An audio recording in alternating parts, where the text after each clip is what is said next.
Toronto's housing crisis can threaten the future of the city. What's that going to mean for us and our lovely city? That's the first article we'll be covering today. And the second article will be, should the city get back to building homes instead of relying on the private sector? We'll be covering that on this week's reaction video. And if you are looking for some help on how to navigate this real estate market, whether you're buying, selling, or investing, or just generally want to talk about what's going on in the real estate market for your personal situation, when you do plan to make a move, you can book a call with me using the link that's right here. It's www.chatwithzen.com. Simply click on the date and the time that works best for you. And then when you see the prompt, fill in your name, email, mobile phone number, and a question you have for me, and then we'll chat then. Good day, Toronto. Welcome to another episode of Prime Properties TV. My name is Zhen, and I run and operate a RE/MAX in the greater Toronto area, on top of making awesome educational real estate content just like this one for you. And if you enjoy the content so far, and make sure to help me spread the knowledge by smashing the like button and subscribing to the Prime Properties channel. And the first article of two we'll be reviewing today is Toronto housing affordability crisis poses a threat to the city's future. The answer? Yeah, 100%. Because if things get too expensive, nobody wants to live here, right? So it starts off saying that Toronto has a net loss of more than 11,000 young families over the past decade.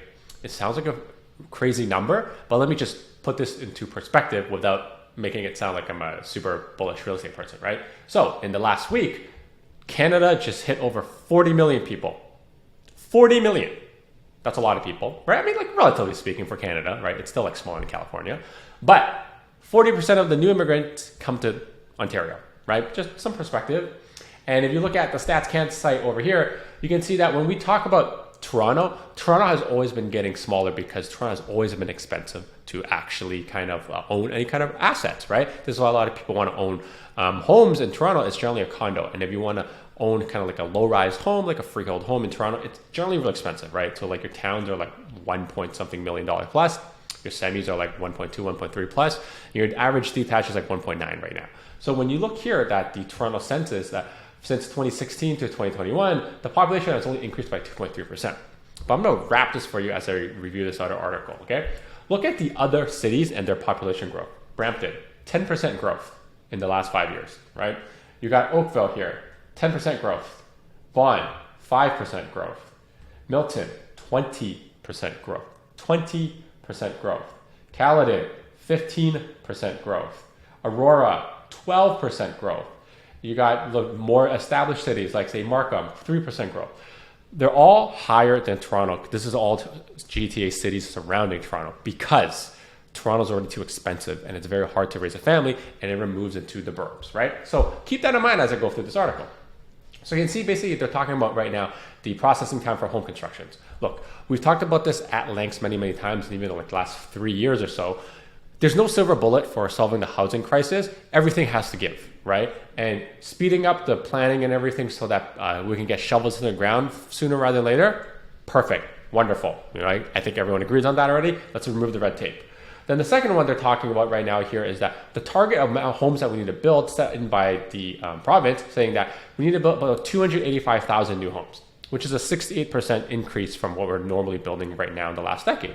So to give you an idea, when you scroll down to the article over here, this is basically the last decade, how many homes we're building. We're averaging like 16, 20,000, 17,000, 2015 a high of 30,000, right? These are some peak years when condos kind of completed.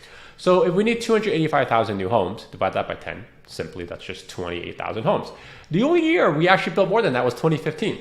So we need to increase our capacity to build, which means that we need more trades. We talked about this before, and we need to actually speed things up. Are we on track for that? No, not at all, right? So again, not a silver bullet thing to speed things up. The target we have is a little bit called out of touch for kind of how we can manage it, but we're all still kind of tracking along that same thing, right? And here, what I have highlighted here is people are unable to find suitable homes in Toronto have spread out across southwestern Ontario, leading to an exodus of young people the city would have liked to retain. Keep in mind, a lot of people can't afford in Toronto. They're moving into the suburbs that are 1 hour drive away. And I think that's what they're referencing to.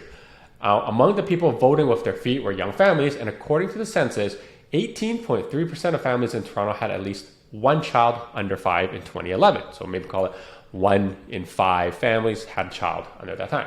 And now that has dropped to 15.7%. So call that 1 in 6, right? So we have a decrease, right? Now, here's the thing. When we look here at the Toronto population graph they have used, they're clearly using just Toronto because GTA is like 6 or 7 million people or something, depending on how you count Hamilton, right? So now we're at 3 million. So when I look back to this over here where it says at 3 million, the population isn't increasing much because no one could afford in Toronto anyways, right? So everybody I know, and I'll give you an example, is they have a condo, they get when they're young, right? They afford something because they have good income or family gifted money. And then when they get together with somebody and they stay in Toronto, they try to stay in Toronto, but they realize what they need to raise a family. And these are generally like parking spots, good schools, more space. You can't get that in Toronto unless you're carrying like, $1.5 million plus in mortgage for a freehold home. Then basically they're moving out to the suburbs where for like $1 million you can buy a three bedroom town with 3 washrooms, which is basically your Milton, your Ajaxes, your Auroras in those areas I showed you that have grown, because in those communities are where you can actually buy homes to raise a family, right? You just can't do it in Toronto anymore. So when we kind of go through the numbers where like, back in the top of the article, 11,000 young families are leaving Toronto, I'm not that concerned about it. They're still in GTA. Right? Like, this is why I'm saying, like, I think this is a good article to write to address some affordability crisis, but the way that the immigration and emigration in and out of the city of Toronto, at least, doesn't seem that glaring to me, because what happens is once these people go out and they have kids and the kids are old enough, they're not coming back, which is what they have down here in the article, right? They're not going to want to come back. But what happens is the kids come back to Toronto for work and the cycle goes back and repeats. So the people who were the kids that are moving out to raise a family, when they're old enough, they have higher income, they start investing back in Toronto and start owning condos, and it starts the kids off all over again. So it's just call it a vicious cycle, right? That's what I keep seeing. So whenever we talk to a lot of clients who are like in their 50s, a lot of times they're trying to buy a home for their kids that are in their 20s so they can get started, right? But when they got started, they also basically had a condo and then they moved out to the suburbs, right? So this cycle continues. Now, one of the things that they addressed here, and I'm just going to kind of point out, is that they eliminate the single-family detached zoning and allow for fourplex, right? This is, again, all great. It's not a silver bullet. It helps, right? And what it's basically doing is allowing people to build more homes on that piece of land. But one, the numbers have to work. Two, the piece of land has to be large enough to fit all of these things, right? And when you mix into all of those things, even though the intent is very good, I would say it's not going to be that feasible because the cost of construction has gone up. And again, like there's still delays at the city. And to make something that costs reasonable for someone to call it deem affordable with these kind of elevated hard costs such as construction and labor, the numbers still don't work. They don't. They just don't, right? So again, heading in the right direction. And then the last thing we have here is saying that the new person that's running for mayor right now, Olivia Chow, is pledging 25,000 rent control home buildings. So I don't want to comment too much about this because it's like a political thing, but I think it's a great idea to have a lot of the idea of like, people building rent control homes so that people who live in Toronto are safe, right? Because if you have an apartment building that's professionally managed, the chance of you being kicked out are much lower. But the challenge has always been that unless you are going to increase the revenues for these private companies, it doesn't make any sense for them to build any of this stuff, right? Because if you're going to say, hey, look, I want you to go build this home. I'm going to cap your revenue, how much money you could make because of rent control, but I still want you to build this to house all these people. It doesn't make sense, right? It's like going back to you and saying, hey, go to your job. I'm going to give you another project to work on, but I'm going to give you a raise, but it's not going to be more than 1% each year. So you're going to be stuck here. Are you going to want to take on that more project, or are you going to do the whole quiet quitting thing, right? So this is kind of like the incentive that the city has structured. So how the city plans to build 25,000 new homes, I don't know, which kind of leads me to this article. We're saying, should Toronto get back to building homes? Because they did back in the 70s and the 80s. But what happened is they just stopped and they relied on the private sector, right? So down here, I kind of highlighted here, although it was always and will be private companies that construct the homes, the current housing crisis is an opportunity for governments, including the city, to get back into the business of home building. So you just got to ask yourself that question. Do you think the private sector is going to build faster and better, or do you think the government, who we know have been very slow to adapt things and over budget for most things, right? Have you seen the price of some of these things that we're putting out to build these homes, right? So you just got to ask yourself what I actually think. And again, I'm very like free market kind of person, and you guys probably already know that. I would say just remove all the red tape, just clear all the levies, clear all the shenanigans, and let the city build as much as they can to house all the people, whether it be in the 905s, in the suburbs, or in actually Toronto, and then just let them build enough so that we can quench all the demand.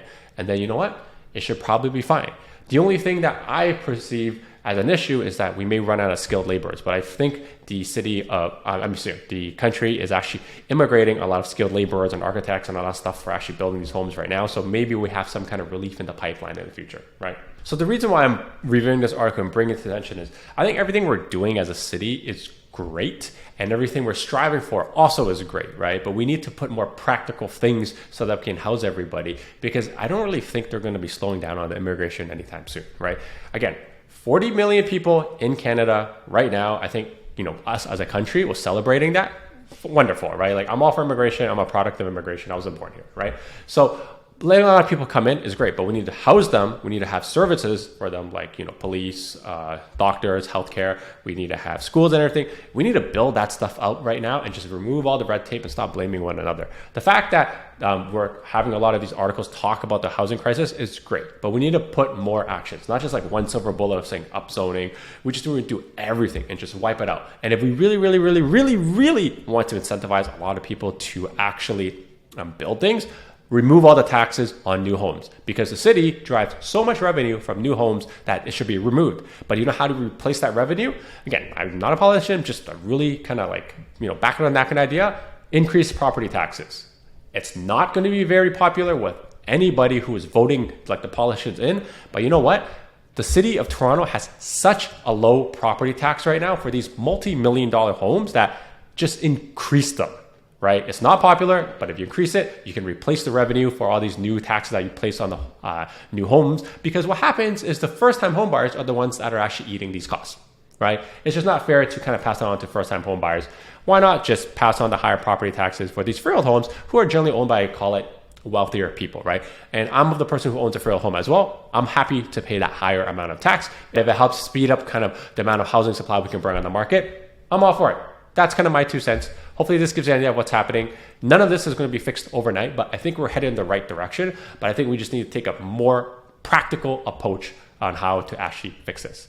And if you are looking for some help on how to navigate this real estate market after seeing some of these articles and saying, I don't know if I should get into the market right now, or am I going to get priced out of the market, you can book a call with me. You see the link that's right here to determine whether it makes sense for you financially right now to get in the market. Because I've had a lot of calls with people whether they want to rent or buy, and depending on everyone's kind of like goals and objectives and like a personal finance situation, it makes sense for some people to rent, makes sense for some people to own, right? Again, it's really dependent on each person's unique circumstances. And if you want to talk about your own unique circumstance, you can book a call with me using the link that's right here. It's www.chatwithzen.com. Until next time, your move, your future. See ya! Now that I'm done watching this video, I think you should check out this video. And you know what? Why don't you check out this video too?